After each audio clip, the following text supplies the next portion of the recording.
Oh, just look at it. It's soothing, cool baby blue fuselage.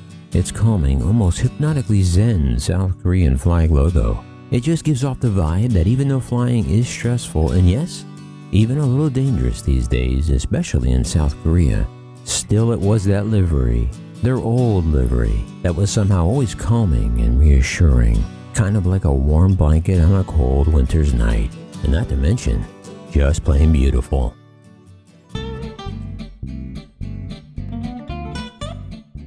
So when I started this channel, I promised myself I'd never be that aviation guy. You know, the one who talks about why is airplane toilet water blue, or why are airplane tires round, or the boring subject of aircraft liveries.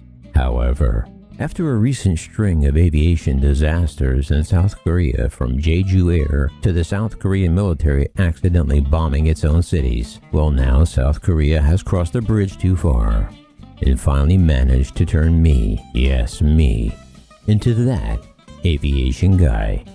Because while we were all busy discussing real life and death tragedies from the Korean Peninsula, well, they saved the biggest tragedy for last.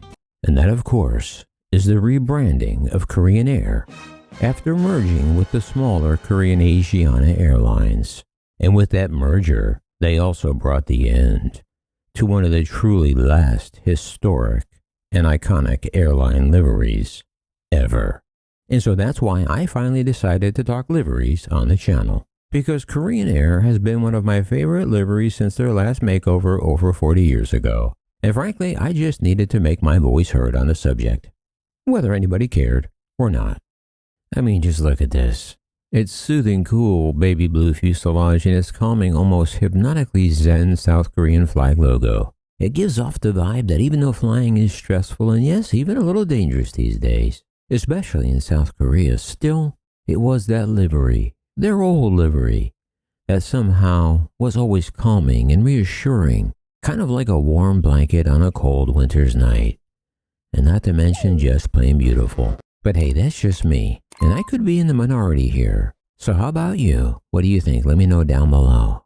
But as I said, now for the first time in over 40 years, yes, you have to go back over 4 decades to 1984, when we were jamming to #1 hits like Wham's Wake Me Up Before You Go Go, Billy Ocean's Caribbean Queen, Duran Duran's The Reflex, Footloose or Madonna's Borderline, Michael Jackson's Thriller, or how about Prince, When Doves Cry in Purple Rain? And who could forget the boss, Bruce Springsteen's Born in the USA? Holy crap, 1984 was one of the greatest years in music ever. But I digress. Besides, that's a whole other video. But as I was saying, for the first time since 1984, Korean Air has parted ways with its vintage, charming 80s retro look to new branding that, according to the advertising company that designed it, is better suited for the, quote, modern era.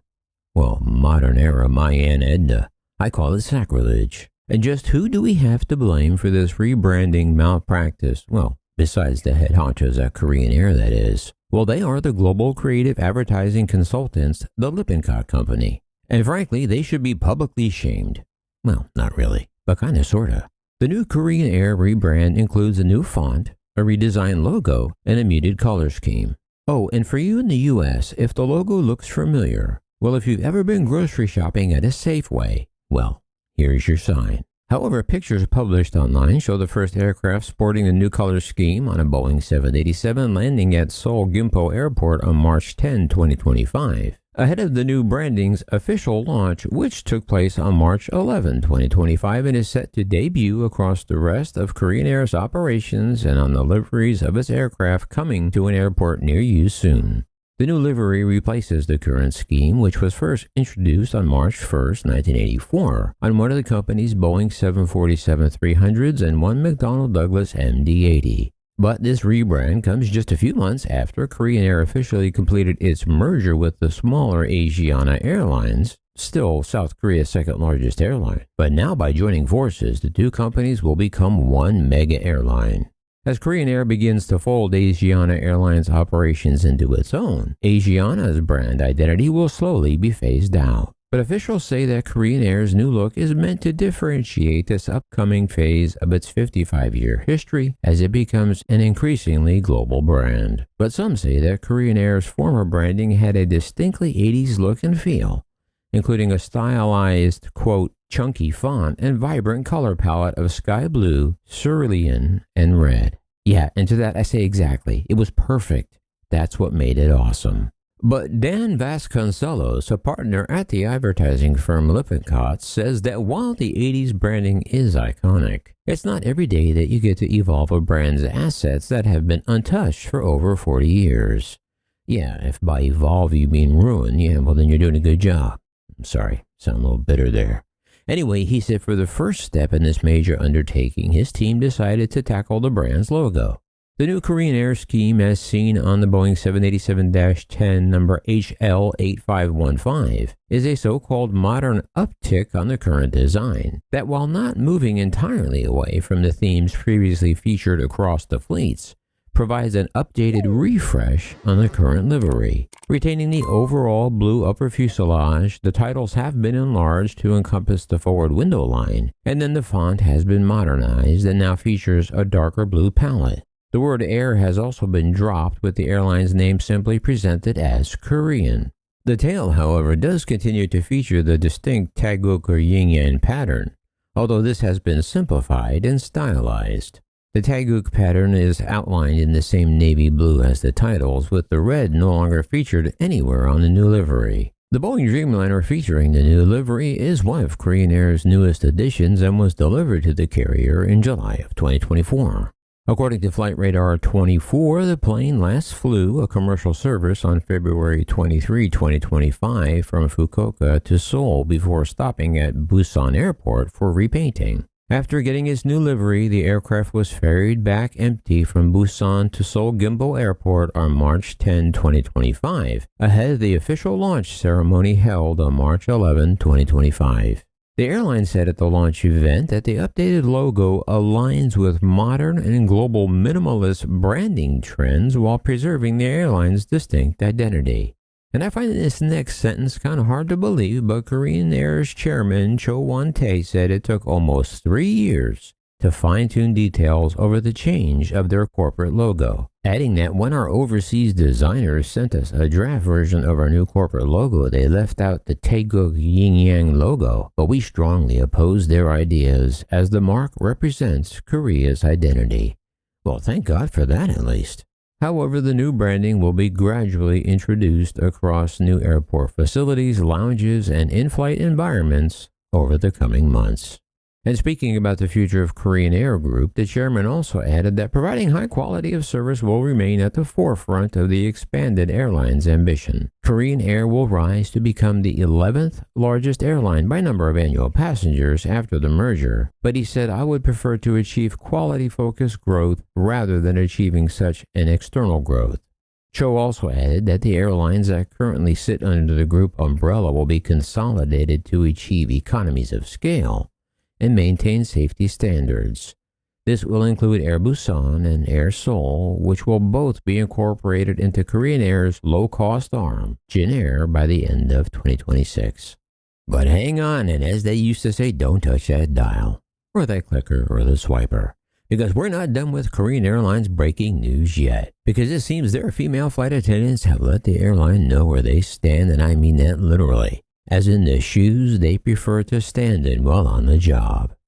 According to a report by the Korean Times, female flight attendants from Korean Air have requested to be allowed to wear sneakers during onboard duties. Before their merger was final and they changed their livery to that ugly new one, women flight attendants of Korean Air were urging the airline to allow them to wear sneakers in the cabin ahead of a possible uniform change following the air carrier's takeover of Asiana Airlines. During the Korean Public Service and Transport Workers Union press conference held a day before International Women's Day on March 8, unionized cabin crew members of Korean Air and Asiana declared the launch of an online campaign calling for comfortable uniforms. In their statement, the flight attendants said flight attendants in the cabin take over 15,000 steps a day and work on their feet for more than 14 hours. However, they contend that their uniforms and shoes were designed without any consideration for their work environment. They also refuted their employer's claim that uniforms show Korean Air's dignity, pointing out that an unhealthy and unsafe uniform cannot dignify the company. The cabin crew says the safety of flight attendants is key to the safety of passengers, and Korean Air should stop neglecting this issue. Well, we got us a full-blown sneakergate. At the time, Korean Air officially, however, noted that it had nothing to say about the matter. They said, "We've been aware of their request, but it will take time to change our uniforms as we have yet to complete the merger with Aviation." Well, now that the merger is complete, maybe it's time to cut loose, as in footloose. Footloose, get it? We talked about it earlier in the video. Anyway, it was back in 2008 when Korean Air founded Jin Air as its subsidiary. The budget carrier had its flight attendants put on jeans and sneakers in the cabin. However, Jin Air eventually had its flight attendants wear dress shoes when it switched to business suit style uniforms in 2019, following complaints about the skinny jeans. At the time, the flight crew pointed out that jeans could indeed threaten their health as well as their safety in the case of a water landing. In 2021, AeroK Airlines drew attention here and overseas as the new low-cost carrier based in Changzhou International Airport introduced a so-called genderless uniform, allowing its flight attendants to wear sneakers in cabins. Foreign airlines have also followed the trend of allowing flight attendants to wear sneakers.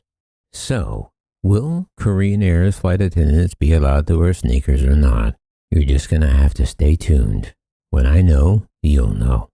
So I realize I probably sound like the boomer that's yelling at the kids to get off my lawn. But as you can probably tell, I'm not good with change, kind of stuck in my ways. But in all seriousness, I really did love the old livery. It was kind of like seeing that Pan Am logo disappear. But hey, like I said, beauty is in the eye of the beholder, and seriously, I argue that 1984 was the greatest year ever in the history of music. And as a matter of fact, I'll post a link to the Rolling Stone article pointing out the top 100 so you can take a trip down memory lane.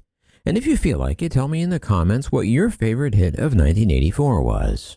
And with that, also include your comments on the livery change and Sneakergate. But until next time, that'll wrap it up for now. And on your way out, be sure and do all that YouTubey stuff. And until we meet again, and as always, yes, this is Maximus.